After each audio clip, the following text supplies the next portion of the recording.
afternoon, everyone. We're going to begin.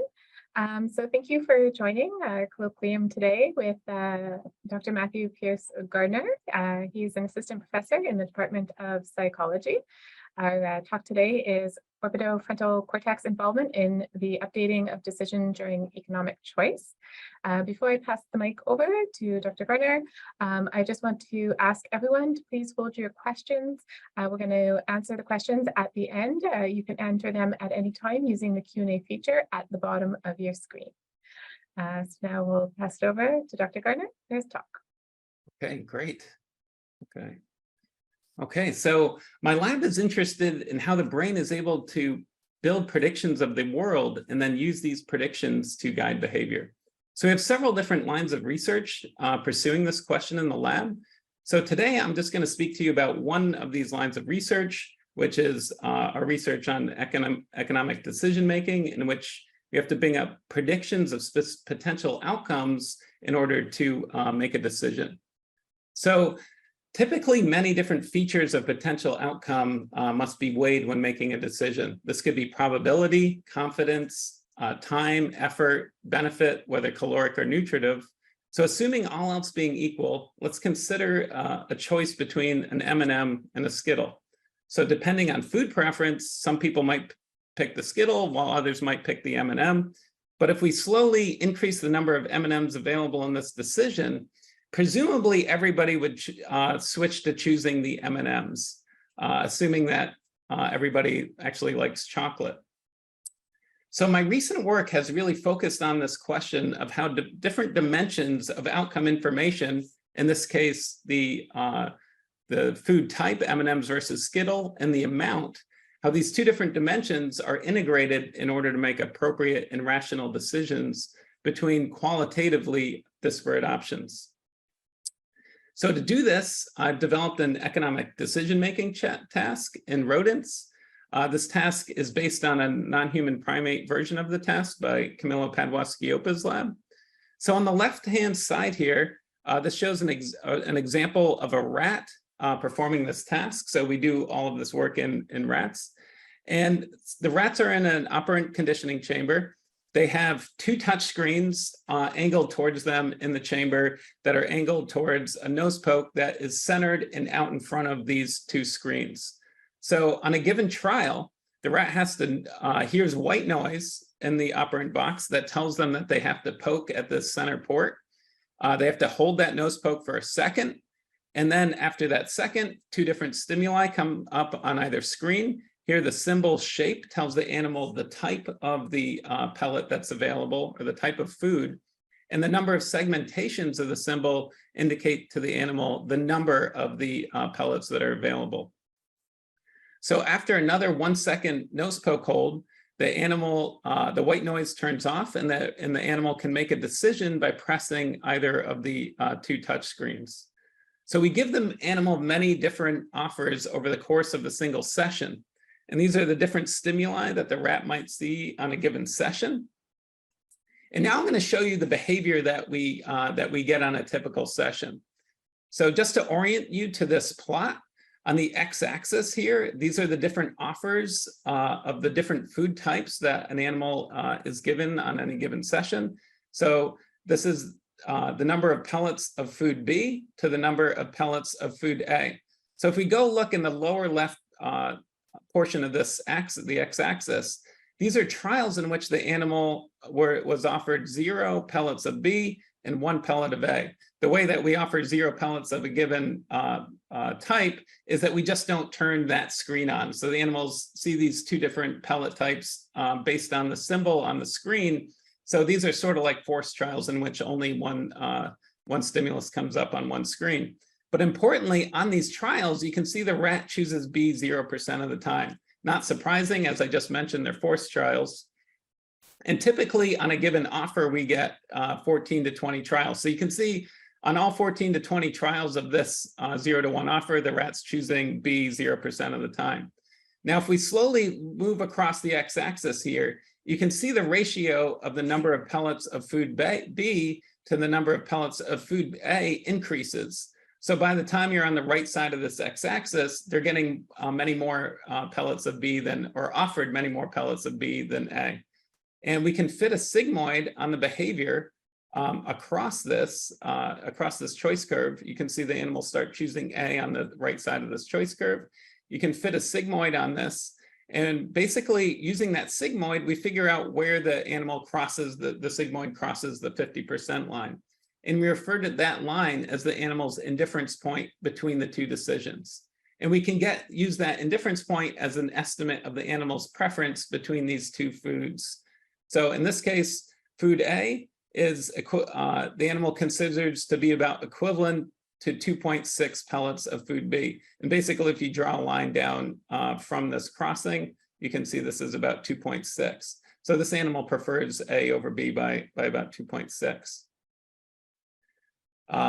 So this is the menu and the different cues that are shown. So every rat learns all these different stimuli associated with different foods. I've listed the pellet types here that we use in order of preference. So I use a really broad range of preference food types in order to have large indifference points across different foods. So our banana pellets are high in calories, they're high in fat, and they're high in nutrients. They're highly preferred by the animal. And we have as our lowest valued, presumably lowest valued pellet as cellulose pellets that have zero nutritive content. They're 100% cellulose. And then we have different valued pellets in between. So the chocolate pellets have a small amount of sucrose in them and have a lot of cellulose, but the animals still prefer them over the cellulose pellets. Now, all of the animals are trained on a symbol with one of these food types, and this is for the duration of the experiment. So they always have these, the associations never change. This is counterbalanced across the rats. And as you can see, you can see the segmentation of the stimuli, and always the increasing number of segments tells the rat that more pellets are available, as you can see down here on the bottom. Okay, so to give you a better understanding or a clear example of how this works, this is a rat performing the task. So you can see that they're poking at a center port, and they can, after 2 seconds hold, they can make a decision by pressing one of the screens. So this rat prefers the food associated with crescents over the food associated with triangles. And you're going to see that on the next trial. The rat's going to pick one crescent over 4 triangles. Here's that trial. And the rat chooses the crescents consistently over the session over the triangles, showing that this food preference for the food associated with crescents over the food associated with triangles. Okay, so Camilla Padua-Schioppa, doing this work in non-human primates, showed that monkeys show transitive behavior across multiple foods or juices on this task. And this means that monkeys choose consistently across the different juices that they're offered. This is an important aspect of economic decision-making because it shows that rational and consistent choice across multiple goods. I'm going to explain with an example of what I mean by that. So if I give the rats 3 different sessions across 3 days, and we give them all possible pairings of 3 different food types, such that on day 1, we give them food A versus food C, so the banana versus the grape. Let me get my pointer back. And on day 2, on this first session, they prefer A to C by about 1.7. And on the second session, we give them pellets A and B, and they prefer A to B by about 1.7.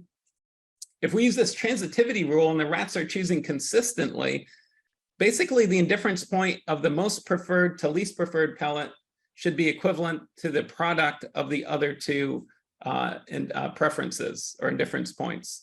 And by this rule, we would expect that B and C would be about equivalent to each other, right? Which makes sense if we intuitively if we look at these, if rat prefers A to C by about 1.7 and A to B by about 1.7, they should prefer B and C to consider B and C to be about equivalent. So in this case, it does. On this session, the rats considered B and C to be about the same. Now I can take this triplet of sessions and plot it on a transitivity plot. On the y-axis here is the indifference point between my most preferred and least preferred pellet. And on the x-axis is the product of the other two preferences. And perfect transitivity falls along the identity line here. And you can see that this dot from these three sessions falls very close to this perfect transitivity line. Now, I can take many, many triplets of sessions for I think about 12 rats for this example. And we can plot this on the transitivity plot. And you can see the dots fall relatively close to this identity line. The black line is the best fit line among these dots. And in fact, if I shuffle the labels of the pellet types for each one of these dots fall significantly farther away from the identity line, suggesting that these animals are choosing consistently across these multiple foods. So once we developed this task and had this task in hand, the first question that we wanted to go after was orbitofrontal cortex's involvement in economic decision-making. So in the mid to late 2000s, some studies had come out suggesting that orbitofrontal cortex tracks the economic value of stimuli, and a very substantial and influential theory was developed suggesting that orbitofrontal cortex is the seat of economic decision-making, which the brain region specifically that allows us to assign value to disparate goods that you have to integrate across multiple dimensions of information to come up with a specific value in order to make a decision. So we wanted to test that at the point of when we developed this task, nobody had tested this, whether OFC was causally necessary for economic decision-making. So we wanted to test this theory, and we were wondering what aspects of economic choice would depend on OFC. So we had a couple different predictions as to what we'd see if we inactivated or disabled orbitofrontal cortex while animals were performing this task. So the strongest theory would suggest that if OFC is critical for coming up with the economic value of different offers during a decision, that if you inactivate orbitofrontal cortex, then choices on a decision-making task should be completely random. And if you did this, what you'd expect to see is the sigmoid of the choice curve become flat. Basically, if the animals are choosing completely random, the sigmoid would be just a straight line across the choice curve. So that was the strongest theory or hypothesis. Another possibility is orbitofrontal cortex had been previously suggested to be important for pulling up information about specific objects or the value of specific things. So having this specific identity value associated with orbital frontal cortex function. So in this case, if orbital frontal cortex is important for pulling up the value of specific things, if we inactivated OFC, we might expect to see the value or the shift in value based on a specific outcome lost, but animals would still be able to choose based on the number of pellets available. And so in this case, we'd expect the sigmoid to remain steep, but we'd see all the behaviors shifting to a one-to-one, meaning rats would lose preference based on these stimuli shown because they don't know what the stimuli are specifically predicting, that they only predict a specific number. And finally, we thought there was another possibility that on a given session, we wouldn't be able to assess the shifts in indifference point enough to see a difference, but that across sessions, we'd see a loss in consistency of choice across multiple pellets, this transitivity that I was talking about earlier.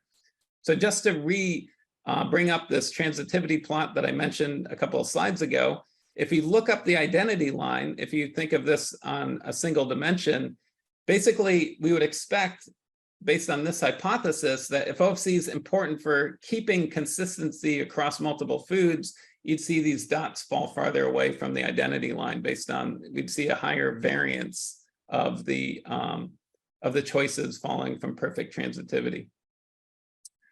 So we tested these three different ideas or theories by inactivating orbital frontal cortex using optogenetics. This method allows for very brief inactivations, and we can do bilateral inhibition of a targeted brain region. And so we inactivated just during the stimulus presentation of these cues on the touch screens, and did not inactivate during the outcome deliveries. So to do this, we had two groups. We had our experimental group, which we refer to as the HALO group, and our control group, which we refer to as the EYFP group. So we injected an AAV virus containing halorhodopsin and fluorescent protein into our HALO group. Halorhodopsin is a light-sensitive opsin that allows for inhibition of a brain region when expressed. And in our control group, we just put the AAV virus containing the fluorescent protein so that inactivation would not happen here. This shows the extent of our viral spread. And as you can see, it's really focused around the lateral orbital frontal cortex in rats. And we typically got good spread. You can see this is an example of our viral spread. And then we place fiber optics above these sites so that when we shine green light down into the orbital frontal cortex, the green light would activate these opsins and allow for inhibition of neural activity through activation of a light-sensitive chloride pump. And this does not happen in the EYFP group since there's no halorhodopsin expressed in these animals. And finally, this just shows the final points of the fibers in all of the rats. Okay, so basically we ran this experiment to test these different theories, and to cut to the chase, we really didn't see much of an effect at all. I'm going to quickly run through it, but overall, we saw no effect of OFC inactivation on any of these hypotheses that I brought up earlier. So just to show you the data, the first hypothesis was that we'd see a reduction in the slope of the sigmoid. I was using a probit analysis, so I'm reporting inverse slope rather than the slope. But on the top row here, these are my EYFP group rats. I turned the laser on for only 50% of the trials.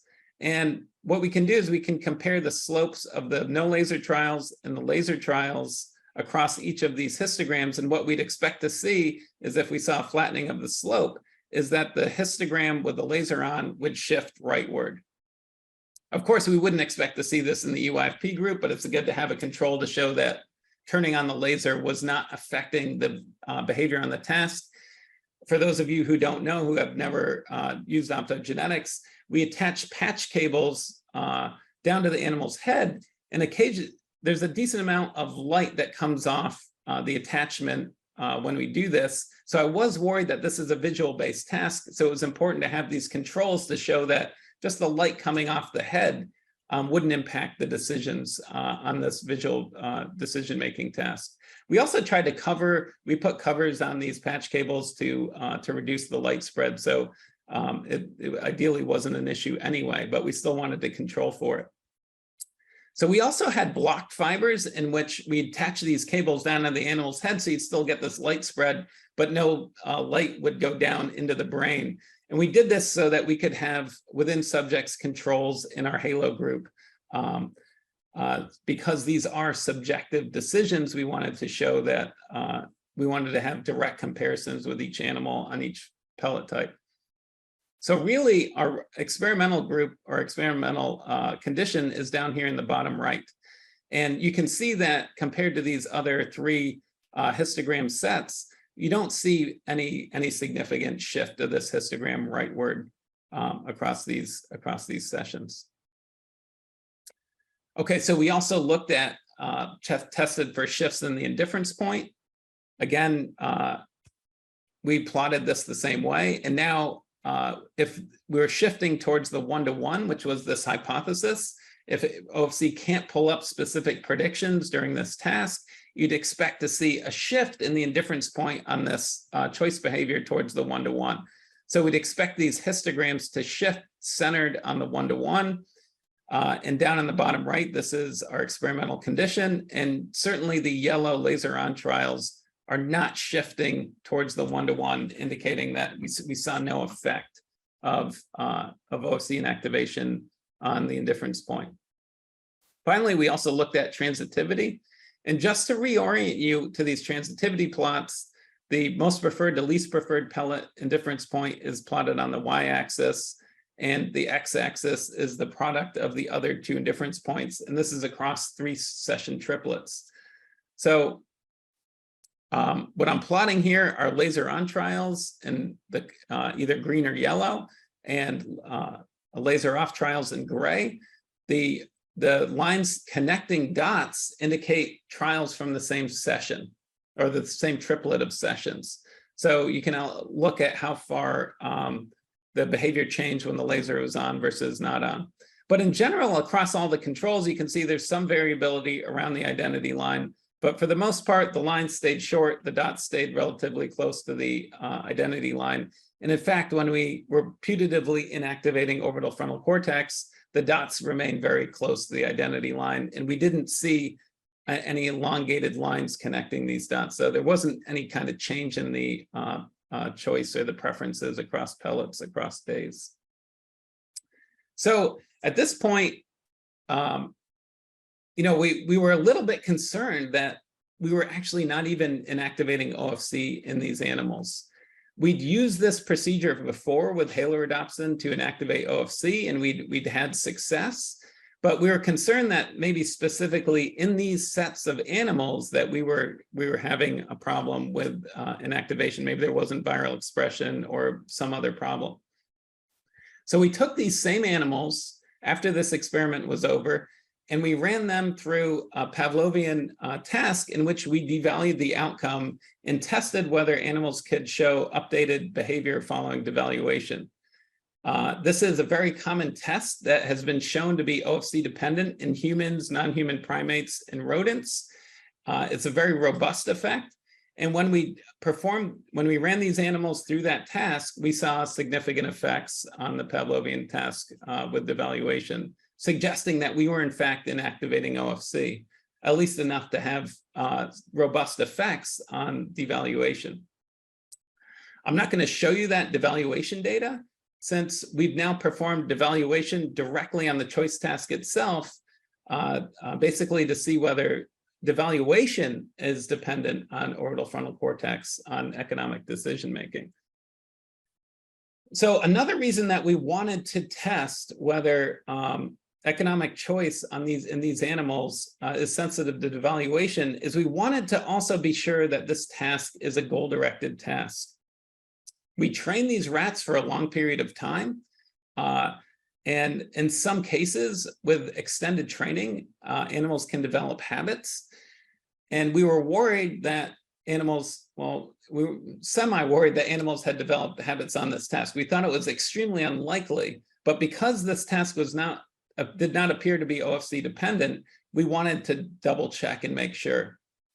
And basically, OFC has been shown to be important for goal-directed behavior. And so if this task had habitized, that would explain why we would not see an effect of OFC on economic decision-making. Yeah, I just want to say, these rats, they see different pellet pairs almost every day. There's 10 possible pairs they go through. The stimuli are randomly displayed on either screen. They get 13 different offers across a session. And then every other day, we're changing the different outcome types. So it seemed highly unlikely that this task would habitize, but we wanted to test it. And the way that you test for whether a task is goal-directed or not is through devaluation or revaluation studies. I'll explain what that is on the next slide. So revaluation is changing the value of an outcome outside the context of a task, and then seeing if animals immediately update to those new values. During habitual behavior, if animals are just basing decisions on the stimuli and not the things that those stimuli predict, then behavior is habitual and isn't based on the goal of the behavior. Okay, so We use devaluation or revaluation procedure using sensory-specific satiety. Sensory-specific satiety is you present a bunch of, a lot of a single food to an animal or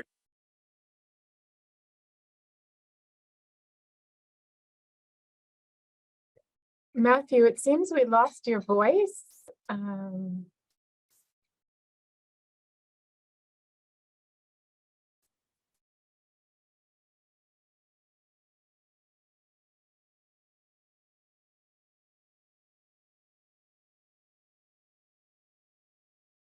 Can you hear me? All good again. Okay, I think I accidentally hit the microphone.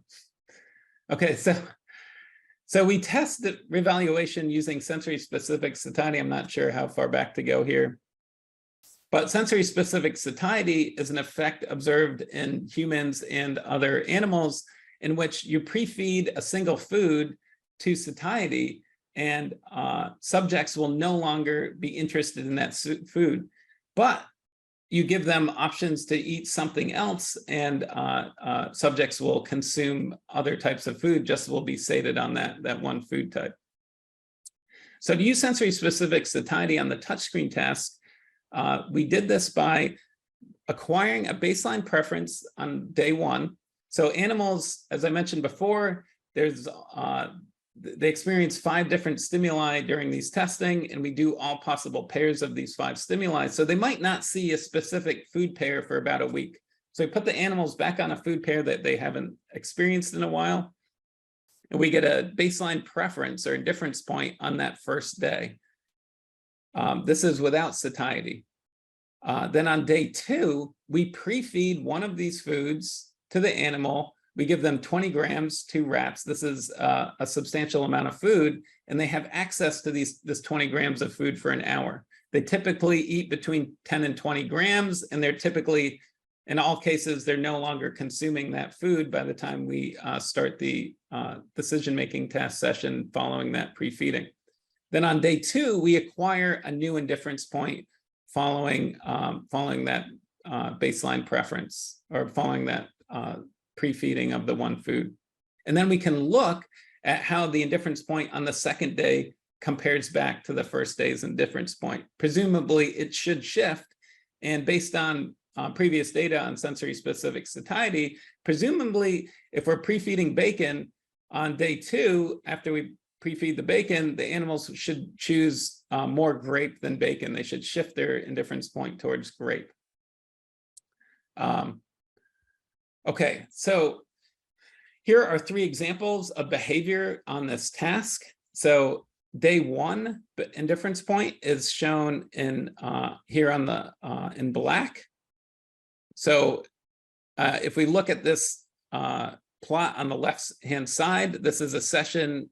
The black dots in sigmoid are from the first session in which we get that baseline indifference point. And then on day 2, we pre-feed the pellet and then get another indifference point, and that's what's shown in blue here. Now there's less dots, or there's less points offers given on the second day. This is because the animals don't do as many sessions, because we pre-feed them a lot of the food. So we focused our offers around their indifference point, and in order to get a decent amount of trials in order to assess preference shifts. So basically, we saw a lot of variety in the way that the behavior shifted on day 2.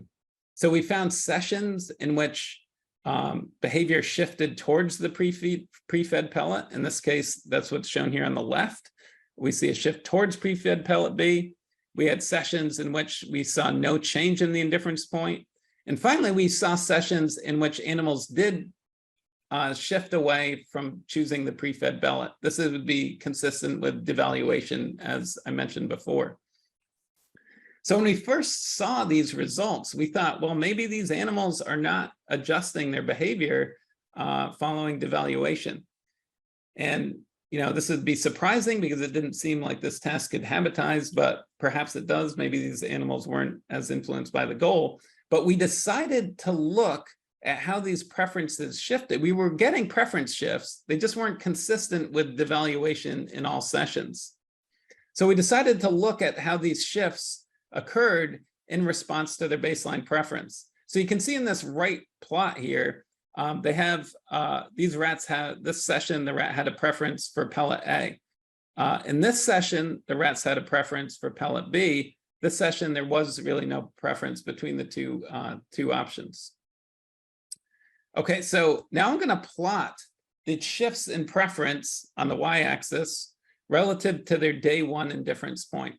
And when we do that, we look at, I'm just going to show you sessions in which they had a preference for pellet A, the pellet that was not pre-fed. And when we pre-feed pellet B on these sessions where they don't prefer B, where they dislike B, they actually shift away from choosing B following the pre-feeding. This would be consistent with that devaluation effect I mentioned earlier. Now, what was interesting and I hadn't really seen any evidence for this in the literature. If we pre-fed the animals pellet B, when they preferred B, we put them on the choice task afterwards, and these animals actually chose more of B on the choice task following pre-feeding of B. We talked to Peter Holland, who is an expert on revaluation, and he said he actually had seen this effect before, and he never decided to publish it because of the way that he was testing it, but he had observed this effect. He referred to it as the appetizer effect. And now if we do a regression analysis, we had significant regression along the shift in preference based on the baseline preference between the two food pellets. So if an animal was pre-fed their non-preferred pellet, they'd choose less of that pellet at test. But if an animal was given their preferred pellet and then tested, they would actually choose more of that preferred pellet. I have some thoughts on why this effect happens, which we could talk at the end. I won't go into it now. So we did see this nice regression and this nice dependence of shifts in preference based on the baseline preference. And when we inactivated orbitofrontal cortex, we did this by turning the laser on all trials in a subset of sessions. We lost this significant regression, and this was a significant difference across these two groups or conditions. So I've replotted the data here to make it a little bit more easy to follow these shifts in preference. So basically, here the day one sigmoid is shown. This is the average across all sessions.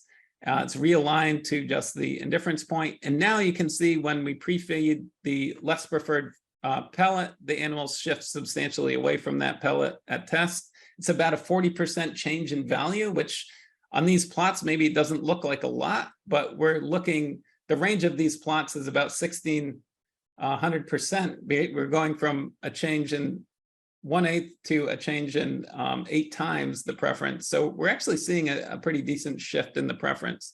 We see a smaller shift when we pre-feed the preferred pellet, which is maybe not surprising, but we do get a pretty big difference in the preferences depending on the baseline preference of the pellet, which this effect is completely gone when we inactivate OFC. And for instance, the green here corresponds to the magenta on this side, yellow corresponds to the gray. So you can see that this effect is completely lost. So to summarize the talk up to now, we have developed an economic choice task in rodents similar to those used with non-human primates. Inactivation of the lateral and medial portions of the OFC. I didn't go into the medial OFC data, but we also inactivated medial orbitofrontal cortex and found no effect. So inactivation during the Q period of the task has no effect on the economic choice task, but inactivation was effective in disrupting devaluation sensitive behavior in a Pavlovian task in the same animals. And finally, this task is sensitive to reinforcer evaluation through satiety, suggesting that it's goal-directed, and that this effect is in fact depends on lateral OFC. So economic decision-making is OFC dependent when you are changing the values of the outcomes. If you're constantly making the same decisions over and over, and you inactivate OFC, that doesn't seem to have an effect. But if you change the values of those outcomes outside of the context of the task, then animals have a hard time pulling up the appropriate values. Okay, so so it seemed like orbital frontal cortex is not necessary for economic decision making, and our findings were more consistent with this theory that OFC keeps track of a cognitive map or an abstract cognitive map. So about 8 years ago, this theory was put forward that OFC is important for keeping a cognitive map of task space. This cognitive map is in the flavor of reinforcement learning, or in a Markov chain, for those of you who are aware of that. And basically the idea is that OFC is important for keeping track of the way that the task works. And so if you change the value of a state within the task, the OFC needs to be online in order to update that state so animals are choosing appropriately. So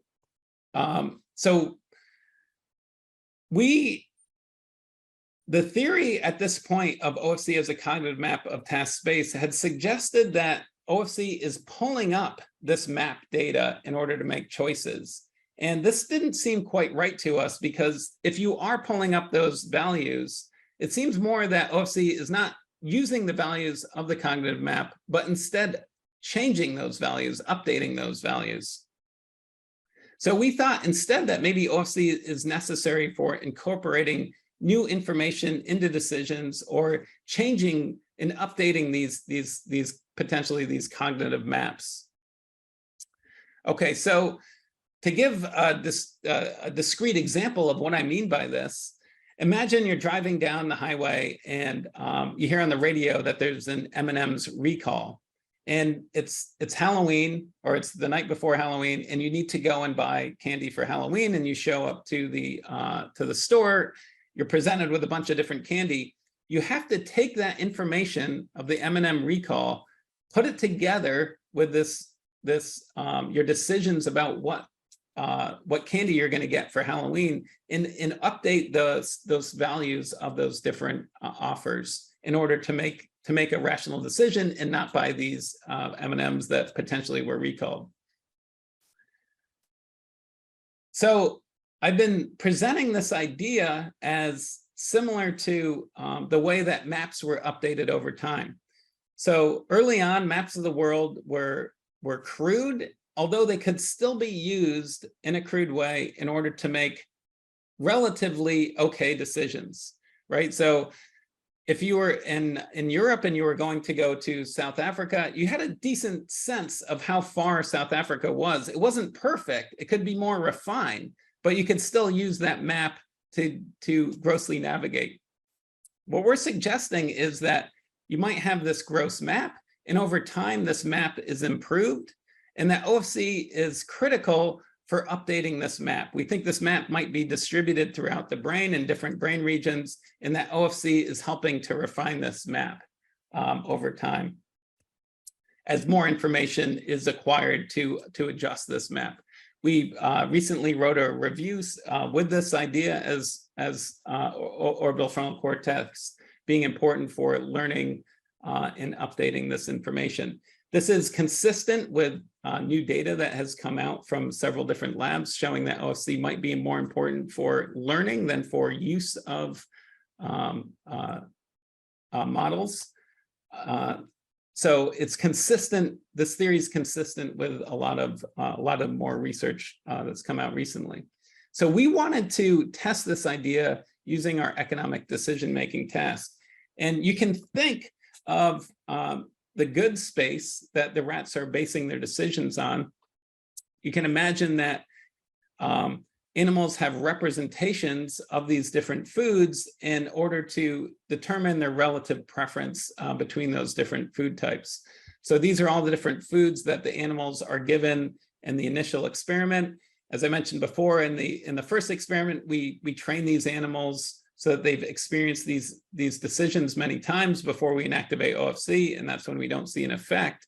So if they learn this space, and then we introduce two new foods, the question that we want to ask is, do you need orbital frontal cortex to incorporate these new foods into an already existing map?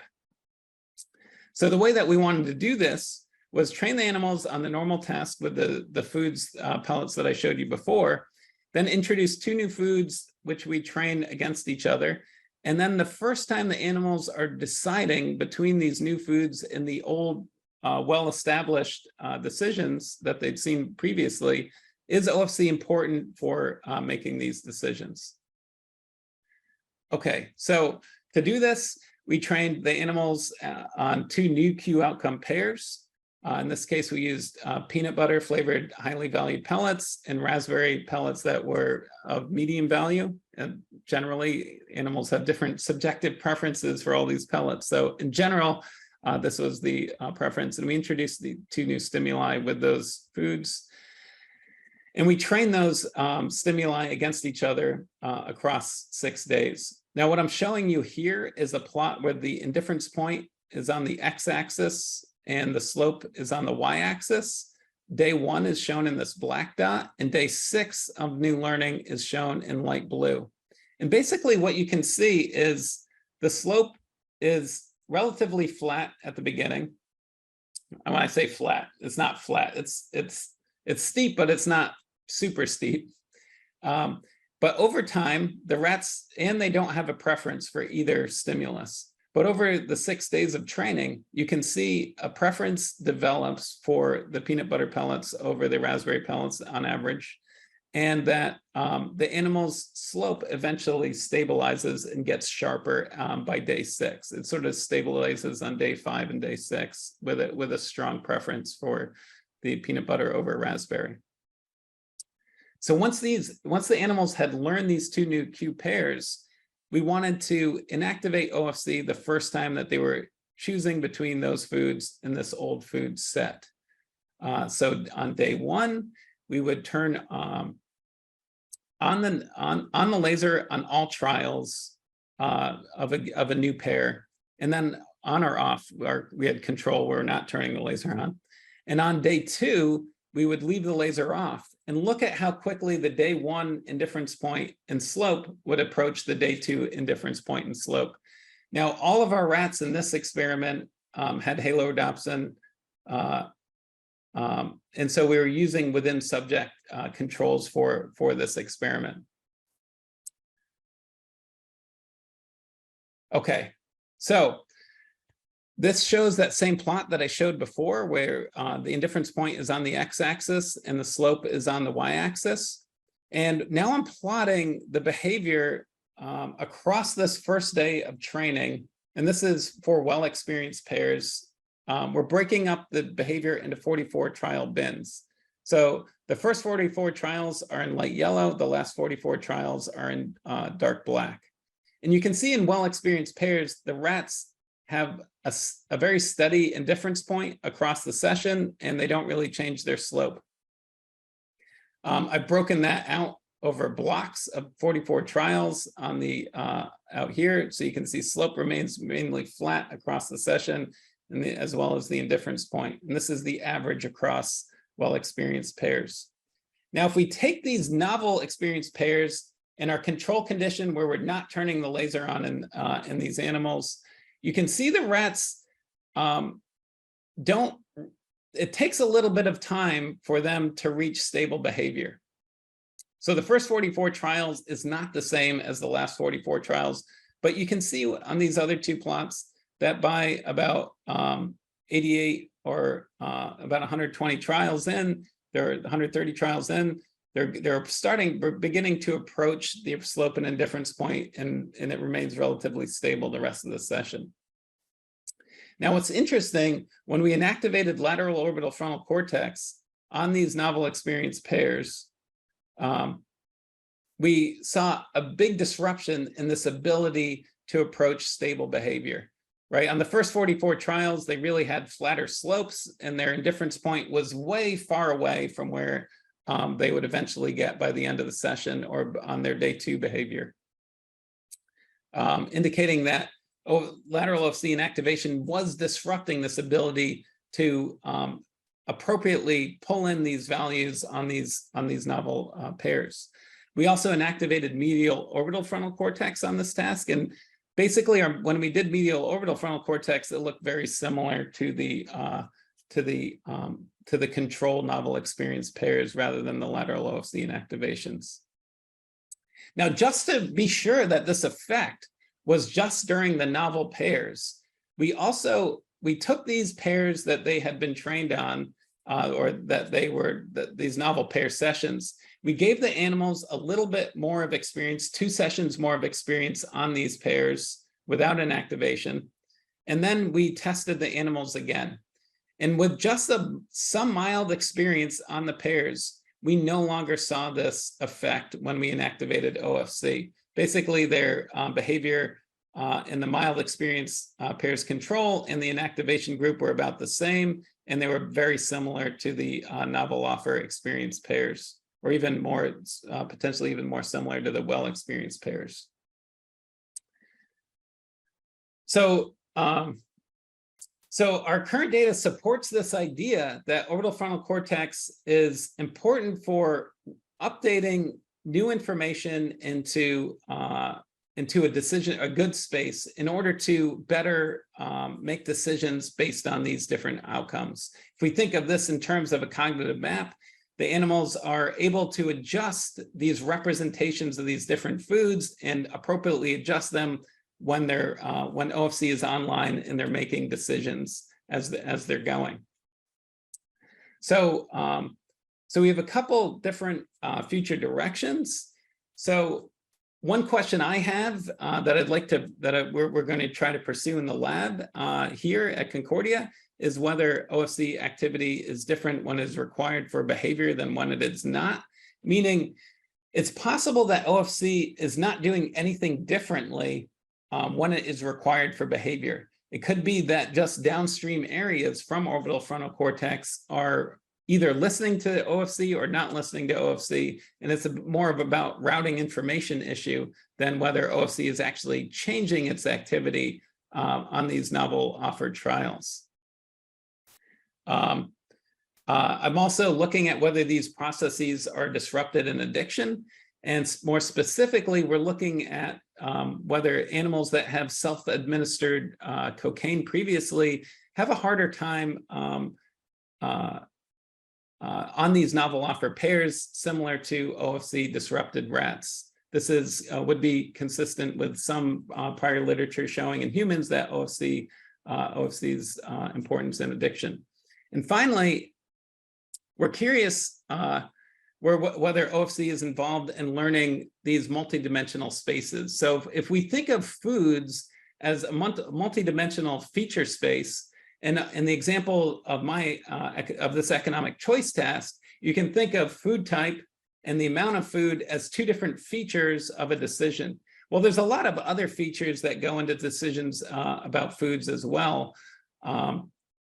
This could be what you've eaten recently. This could be how salty a food is. It could be for health reasons, but we're usually trying to make our decisions across many different features. And we have some questions or some experiments in the lab where we're looking at whether OFC is important for building this abstract multidimensional space in order to best make decisions upon. So I'm also recording from the orbital frontal cortex on the economic decision-making task. We have some preliminary data on with calcium imaging, which I can show you here. So the rat, you can see the rat down here making decisions. On the bottom, unfortunately, I don't have a red light because the red light was making it so that you couldn't see the stimuli on the screens. But now you can see we're running calcium imaging where we can look where we have a virus injected into orbital frontal cortex that allows for neurons to fluoresce when neurons are active, when the calcium levels increase in the cell. And you can see we've got some nice recordings with OFC on this economic decision-making task. We're also using electrophysiology, extracellular electrophysiology to record on this task as well. So with that, A lot of this work that I showed you was done during my postdoc in the Schoenbaum lab. We're just starting to do more of this work in the lab here at Concordia, but I just wanted to thank these people who have all helped me out on this economic decision-making task. And with that, I'll take some questions. Okay, thank you very much, Matthew. So just to remind all of our attendees, if you could enter your questions using the Q&A feature. Also, if you prefer, you can raise your hand and I'll unmute you one at a time. So we can wait a couple minutes or a minute or so just to see if anyone has any questions.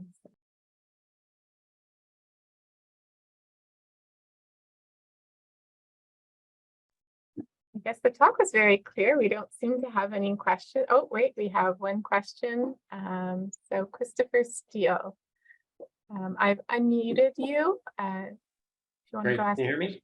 Yes, we can. Thanks.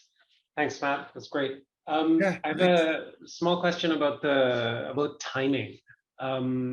So it kind of struck me in the first experiment, your first experiment you described, the timing of the OFC deactivation was at a specific point. I just wonder if you can comment on when you think the like the additional information would get incorporated into the map, and if there's like on the, I guess, kind of on the trial level, does it get incorporated like at the point where they're making the decision, or does it incorporated when they're receiving the reward, or how does that work, I guess? Yeah, that's a fantastic question. There is other work suggesting that OFC is receiving prediction error information from the dopamine system to update state values or to update outcome values or predictive values. So presumably, if that's the case, if that's the majority of the learning updates, I would expect that these sensory representation of the outcome is updating at the time of the outcome delivery. So, and that's important. It's a great question to bring up because we don't inactivate during the outcome delivery. So if we're inactivating OFC, it's part of the representation, right, during the presentations. Presumably, you're disrupting that process and maybe screwing up credit assignment in order to update those predictions about the outcomes. I certainly think something like that is going on. So, you know, we haven't done this, but it would be interesting to look at outcome time inactivations and see what kind of effects. Maybe if we inactivate at the time of outcome, we would see similar things as well. Yeah, that's a great question. Yeah, thanks. That's exactly what I was thinking when I saw the timing of your deactivation in that first experiment. I was wondering, like, what would the effect be if you were doing it during the delivery? So perfect. Really, really great stuff. Thank you. Yeah, thanks. Yeah, for the first experiment, you know, because everything was well learned, we wanted to just look at the behavior. It's tough because you always have behavior and learning happening at the same time. And with the well-experienced pairs, we were thinking, well, we really just want to look at the decision-making part, the behavior part, rather than the learning part. But we decided to stick with that format for the novel stimuli as well. Thank you. We have a few questions that came in from the Q&A feature. So Yuri asks, well, he said, thanks for a great talk. Was a role for the MPFC ruled out? Yeah, that's a great question. I highly suspect that it's involved, and I would love to go down that. I guess the question we had was what part of MPFC to go after. And when we tried, we have inactivated along the medial wall, so we inactivated medial OFC, but I do suspect that maybe infralimbic cortex is involved, and there's definitely some work to suggest that that might be the case. I think that would be a great question to look in moving forward. Right, we have another question from Ruthie. She says, that was a great talk. Thank you so much.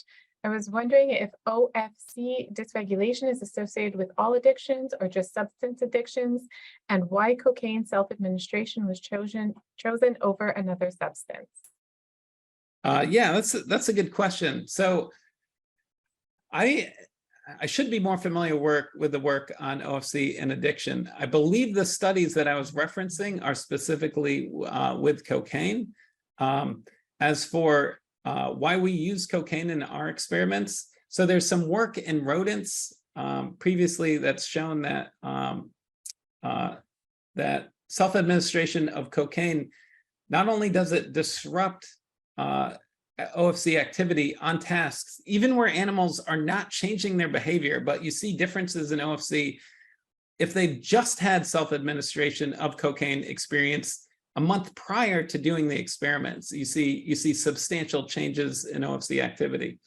Second, it also appears that rats that have self-administered cocaine, you can stimulate OFC during an intertrial interval with optogenetics. So not even when they're doing the trial, and you can get changes in behavior on certain tasks in which animals have to incorporate information about different stimuli. So there were several reasons why we wanted to stick with cocaine self-administration on this task because of the previous work that had been done with cocaine self-administration.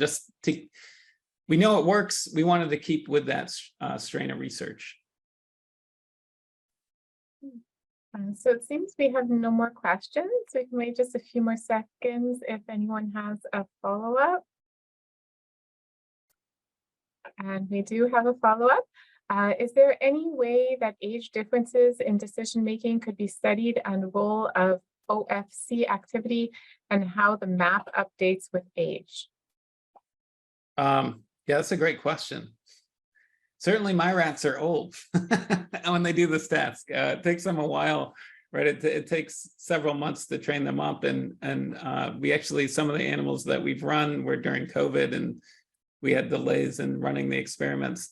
I think this is a fantastic question. I don't know how to answer that other than we could try this, right? Just put a delay or just train rats on older rats on the task. I guess a really interesting question would be to train them the normal time, then put a substantial delay, and then see if that map has become more stabilized, more concrete, and is less resilient, less able to be, is less malleable, less able to be changed over time. Certainly a great question. I'm sure there's a lot of different ways you could approach it. Okay, do we have any more questions? All right, it seems that's all, and we are almost at 1 o'clock. So I just want to thank everyone for joining, especially thank you to Dr. Gardner for your wonderful talk today. And I hope everyone has a lovely afternoon. Great, thank you.